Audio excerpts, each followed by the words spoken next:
Hello everyone, you're on the New Weapons Channel. The 5-day Russian-Belarusian strategic exercises Zapad 2025 took place in Belarus. During them, military personnel from both countries practiced planning for the use of nuclear weapons and the new Russian Oreshnik systems, which are scheduled to be deployed in Belarus by the end of 2025. This is an important element of strategic deterrence for us. As the head of state demands, we must be prepared for anything. We see the situation on our western and northern borders and cannot simply watch militarization and military activity. We demonstrate our openness and peacefulness, but we must always keep our powder dry, Belarusian Defense Minister Viktor Hrenin told reporters.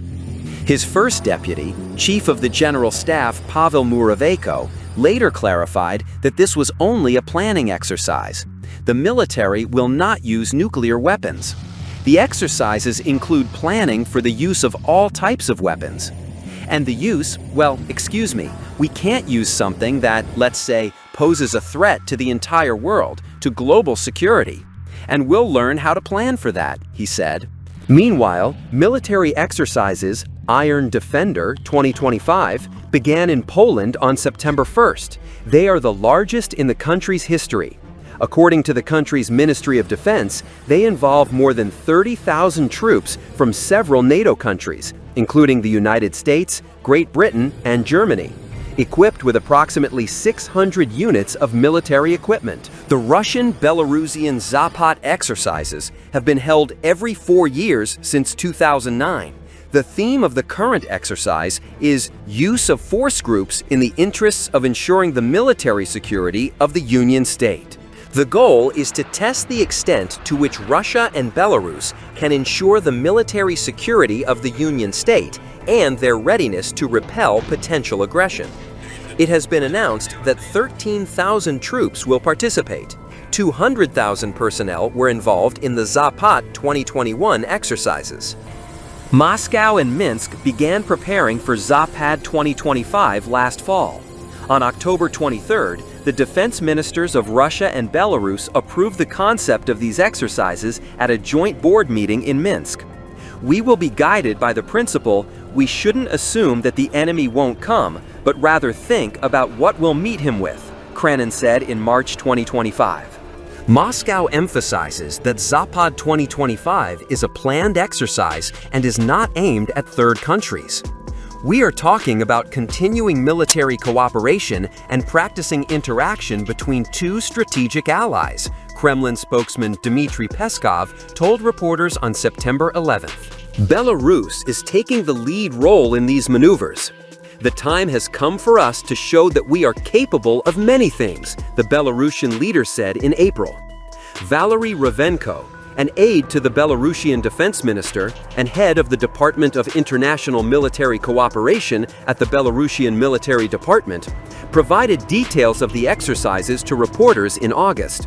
According to him, the military will practice the following tasks: repelling enemy airstrikes, defensive combat, defeating an enemy that has penetrated its defenses and creating conditions for restoring the country's territorial integrity, air support for troops, combating illegal armed groups and saboteurs. Minsk asserts that these exercises will be as open and transparent as possible. To this end, in accordance with the OSCE Vienna document, which regulates the exchange of military information and data on exercises, the Republic has invited all, without exception, Vienna document participants, meaning 56 OSCE countries, excluding Russia, which is participating in the exercises, to observe Zapad 2025. The peculiarity of the current exercises is that they are related to the deployment of Russian non-strategic nuclear weapons in Belarus and the prospect of the appearance of medium-range missiles there, says Stefanovich, scientific co-founder of the VOT4 project. Western countries have repeatedly expressed concern about these exercises. Commenting on Zapad 2025 in June, NATO Secretary General Mark Rutte stated that the alliance was very closely monitoring Russia's military activities, including exercises, and accused Moscow of a lack of transparency. The level of training and scale of the previous Zapad exercises significantly exceeded what Russia had announced, he told reporters at the time. Against this backdrop, Minsk announced it would scale down the exercises and move them to the center of the republic, away from its western and southern borders. According to Lukashenko, this was done to prevent the West from accusing Belarus of preparing to cut off the Suwalki Gap, the territory on the border between Lithuania and Poland, through which the Baltics are connected to the rest of the European Union.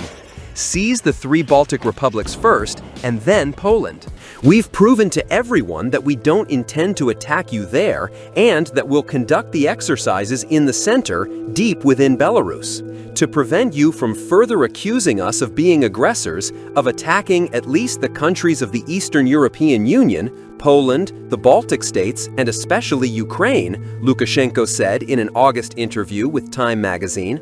General Muravenko urged against viewing this decision as weakness, loyalty, or a reaction to some grievances. This is solely a step towards stabilizing the situation and reassuring the international community, he assured in July.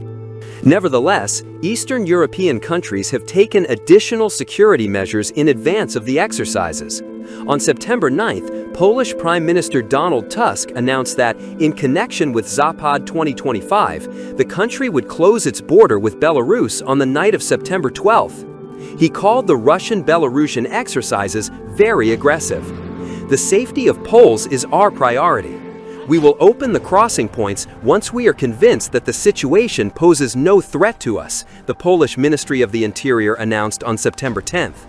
Meanwhile, the Iron Defender 2025 military exercise began in Poland on September 1st. It is the largest in the country's history.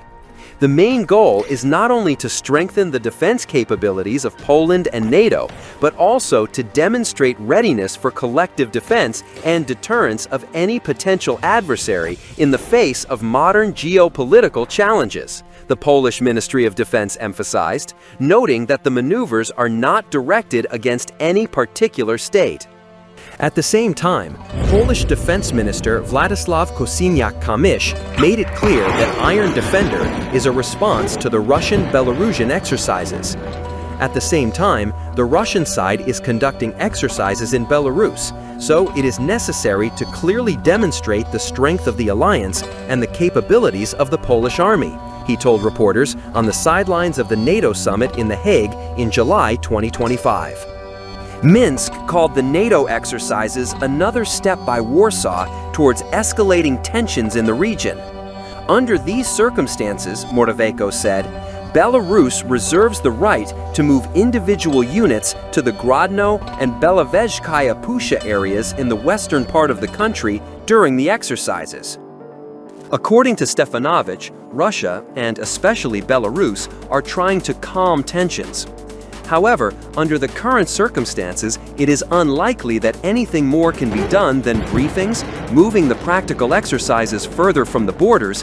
Incidentally, Russia proposed introducing such a practice on a reciprocal basis with NATO at the beginning of this decade and inviting observers, the expert said. He points out that multilateral formats, the Treaty on Conventional Armed Forces in Europe, the Open Skies Treaty, and the Vienna document are in a frozen state or even dying.